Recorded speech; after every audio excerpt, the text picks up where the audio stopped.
भक्तों, ओम नमः शिवाय। श्री शिवाय नमस्तुभ्यम। जय श्री महाकाल। जी हाँ भक्तों, क्या आपके भी घर में कोई ऐसा व्यक्ति है जिसका विवाह नहीं हो रहा? आप उसके विवाह के लिए बहुत ज़्यादा परेशान हैं कि आखिरकार इसका जो विवाह है वो हो क्यों नहीं रहा। देखिए, कोई ना कोई समस्या आ रही है उसके विवाह को लेके, और कोई ना कोई ऐसी अड़चन आ रही है कि मतलब बात बनती रहती है और अंत में आके उसका जो विवाह है वो कहीं ना कहीं किसी न किसी कारण रुक जा रहा। आप लोग बहुत ज़्यादा परेशान हैं, जितने भी माता पिता हैं, कि आखिर क्या ऐसा हो गया कि जिसके कारण विवाह नहीं हो पा रहा। तो आज का ये वीडियो मात्र और मात्र आपके लिए है। क्या करना है, कैसे करना है, पूरा आपको समझाने वाला हूँ। तो उपाय ध्यान से सुनिएगा, अच्छे से उपाय करिएगा। अगर आपने आज का ये उपाय ध्यान से सुन के और अच्छे से कर लिया तो 100% है कि आपका जो भी मतलब लड़का या लड़की है जिनका विवाह नहीं हो रहा, तो अवश्य रूप से उनका जो विवाह है वो होगा ही होगा। देखिए, पूज्य गुरुदेव की जो कथा होती है ना, जैसे कि आपको पता होगा कि पूज्य गुरुदेव की कथा में लाखों की भीड़ आती है। और जब गुरुदेव की कथा में लाखों की भीड़ आती है तो जितने भी भक्त रहते हैं वो क्या करते हैं, पत्र के द्वारा अपनी मनोकामना गुरुदेव तक पहुंचाते हैं। ठीक, तो अभी गुरुदेव की कथा चल रही थी, 3-4 महीना पहले की बात है। मैं सुन रहा था तो ताकि वहीं से तो आपको उपाय लेके आता हूँ। गुरुदेव की कथा चल रही थी, गुरुदेव की कथा में लाखों की भीड़ आई। और जब गुरुदेव की कथा में लाखों की भीड़ आई तो बहुत सारे पत्र आए। जब गुरुदेव ने पत्र पढ़ा तो उसमें बहुत सारे ढेरों पत्र ऐसे थे, उसमें यही प्रश्न था कि गुरुदेव, हमारा लड़का है या लड़की है जिसकी उम्र है वो गुजरती जा रही है। कोई 30 साल का हो गया, कोई 35 साल का हो गया, कोई 40, यहाँ तक 45-45 साल के भी हो गए हैं, लेकिन इनका जो विवाह है वो नहीं हो पा रहा। बहुत सारे लोग बोलते हैं कि ये मांगलिक हैं, कुछ बोलते हैं कोई दूसरी प्रॉब्लम है, लेकिन विवाह होता होता रह जाता है। बात हर एक चीज़ सही रहती है, लेकिन अंत में आके कुछ ना कुछ चीज़ बिगड़ जाती है। तो ऐसे में कौन सा उपाय करें, कृपया हमको मार्गदर्शन दें। तब गुरुदेव ने 2 से 3 उपाय बताए और कहा, केवल और केवल ये उपाय कर लेना, तुम्हारा जो भी लड़का या लड़की है जिसका विवाह में अड़चन आ रही है उसका विवाह अवश्य रूप से संपन्न होगा और मंगल विवाह होगा। जब गुरुदेव ने ये 2-3 उपाय बताए तो लोगों ने जाके इस उपाय को घर में किया। और आप विश्वास नहीं मानोगे, उपाय करने के ठीक 1 से 1.5 महीने बाद वो गुरुदेव की कथा में वापस आए और गुरुदेव को फिर से पत्र लिखा।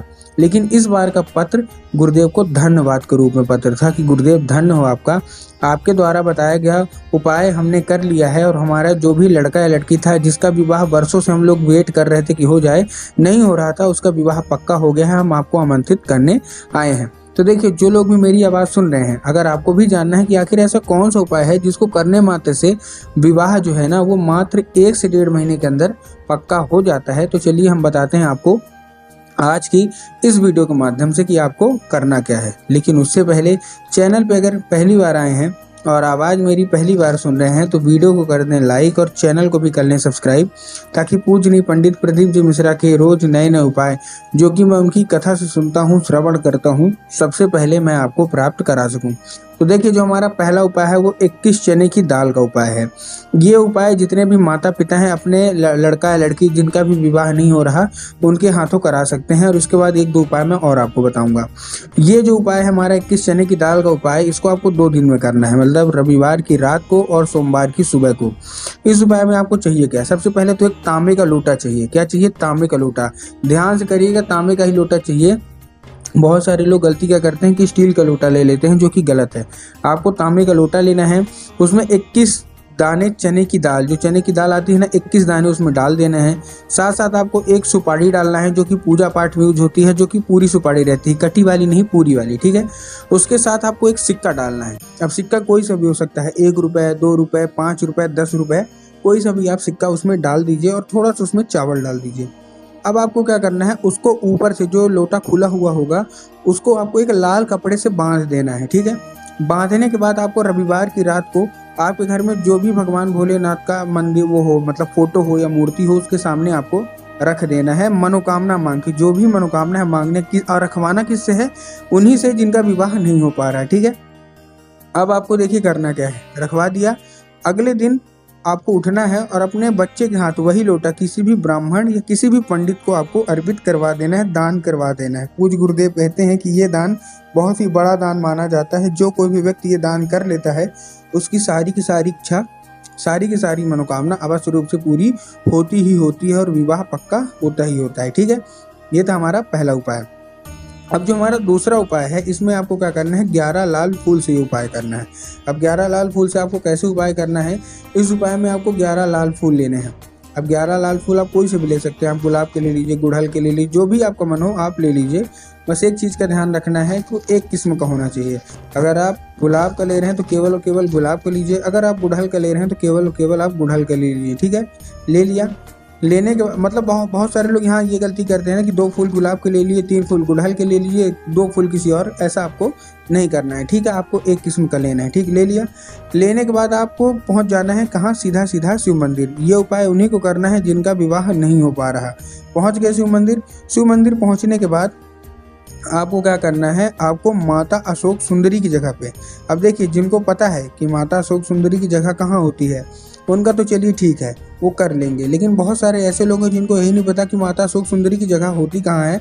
तब गुरुदेव ने साफ साफ बताया है कि जो जलाधारी होती है, जलाधारी के दाएं मतलब राइट साइड में माता अशोक सुंदरी की जगह होती है। तो बस आपको करना क्या है, माता अशोक सुंदरी की जगह पे आपको चुपचाप क्या करवा देना है, अर्पित कर देना है जो भी इच्छा है, मनोकामना है मांग के। पूज्य गुरुदेव कहते हैं कि लाल फूल माता अशोक सुंदरी को बहुत ज़्यादा पसंद है, और अगर जो कोई भी व्यक्ति लाल फूल का ये उपाय करता है ना, उसकी मनोकामना अवश्य रूप से माता अशोक सुंदरी पूरी करती ही करती हैं। बस आपको ध्यान रखना है कि जलाधारी के दाएं मतलब राइट साइड में अर्पित करना है। क्यों? क्योंकि अगर जलाधारी के लेफ्ट साइड में अर्पित करेंगे, बाएं साइड में अर्पित करेंगे, तो वहाँ भगवान गणेश की जगह होती है। तो आपको भगवान गणेश की जगह पे अर्पित नहीं करना, आपको कहाँ अर्पित करना है, आपको माता अशोक सुंदरी के ऊपर अर्पित करना है, ठीक। तो आपको अर्पित करके आ जाना है, और जैसा उपाय करना है आपको, ये मतलब जैसी आपको मनोकामना होगी बोल देना है। पूज्य गुरुदेव कहते हैं कि अगर माता अशोक सुंदरी आपसे प्रसन्न हो गई तो आपका मंगल विवाह होता है, और उसी से होगा जिससे आप चाहते हैं कि ये मतलब इससे भी हमारा विवाह हो जाए, ठीक। ये था हमारा दूसरा उपाय। अब हम चलते हैं अपने आखिरी उपाय की ओर, तीसरे और आखिरी। इस उपाय में आपको काली मिर्च चाहिए और एक धतूरा चाहिए। क्या क्या चाहिए? काली मिर्च चाहिए और एक धतूरा। और देखिए काली मिर्च और काली तिल में ना बहुत सारे लोग कंफ्यूज होते हैं कि हमको काली मिर्च लेना है कि काली तिल, इसलिए गुरुदेव ने साफ साफ बताया कि आपको क्या लेना है, काली मिर्च, वो भी 3, ठीक है।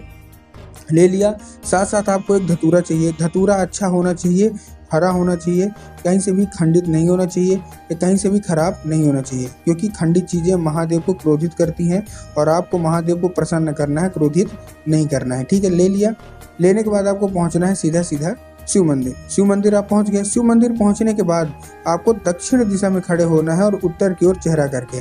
देखिए दिशा का बहुत ज़्यादा महत्व होता है, तो आपको दिशा का आपको ध्यान रखना है, ठीक है। आप पहुंच गए।